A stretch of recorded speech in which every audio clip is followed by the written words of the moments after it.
Kitab Wahyu banyak memuat nubuat-nubuat akhir zaman yang digambarkan dengan berbagai kiasan dan lambang-lambang yang sulit dipahami. Di antara nubuat yang disebutkan dalam kitab tersebut adalah nubuat kedatangan Yesus yang kedua. Disebutkan dalam kitab Wahyu bahwa Yesus datang dengan awan-awan, setiap mata akan melihat Yesus, termasuk mereka yang telah menikam Yesus. Lihatlah, ia datang dengan awan-awan dan setiap mata akan melihat dia, juga mereka yang telah menikam dia. Dan semua bangsa di bumi akan meratapi dia. Ya, amin. Wahyu pasal 1 ayat 7.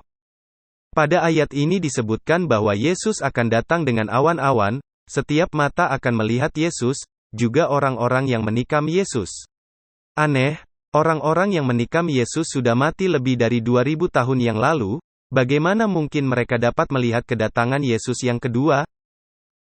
Menjawab bahwa manusia sudah dibangkitkan ketika Yesus datang kedua kalinya tidak akan menyelesaikan masalah, justru akan menambah ruwet permasalahan. Karena menurut ayat dalam kitab Wahyu, kebangkitan manusia terjadi dua kali, yaitu kebangkitan pertama, adalah kebangkitan orang-orang kudus. Dan kebangkitan kedua, adalah kebangkitan manusia seluruhnya, ini terjadi setelah lewat 1000 tahun Yesus dan orang-orang kudus memerintah sebagai Raja. Orang-orang yang menusuk Yesus sudah pasti akan dibangkitkan di kebangkitan yang kedua karena bukan termasuk orang-orang kudus.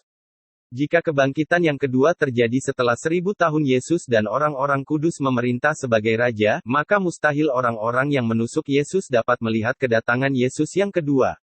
Perhatikan ayat-ayat berikut. 4. Lalu aku melihat tahta-tahta dan orang-orang yang duduk di atasnya, kepada mereka diserahkan kuasa untuk menghakimi. Aku juga melihat jiwa-jiwa mereka, yang telah dipenggal kepalanya karena kesaksian tentang Yesus dan karena firman Allah, yang tidak menyembah binatang itu dan patungnya dan yang tidak juga menerima tandanya pada dahi dan tangan mereka, dan mereka hidup kembali dan memerintah sebagai Raja bersama-sama dengan Kristus untuk masa 1000 tahun. 5. Tetapi orang-orang mati yang lain tidak bangkit sebelum berakhir masa yang 1000 tahun itu.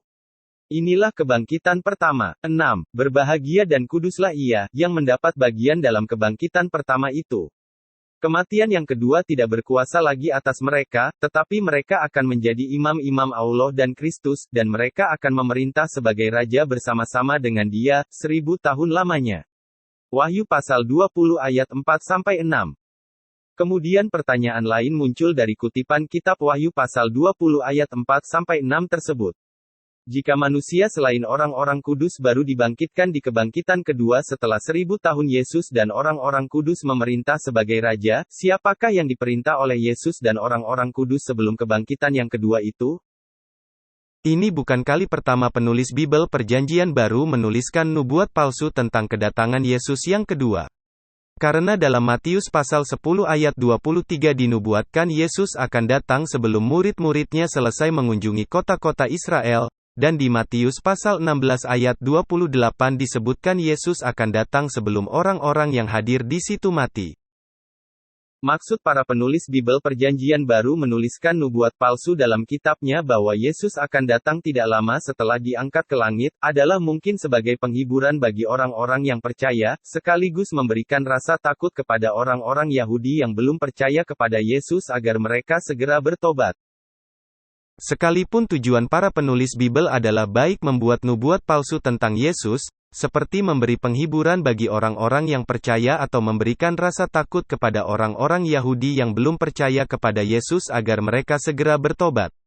Tetaplah itu namanya kebohongan dan seharusnya tidak dilakukan.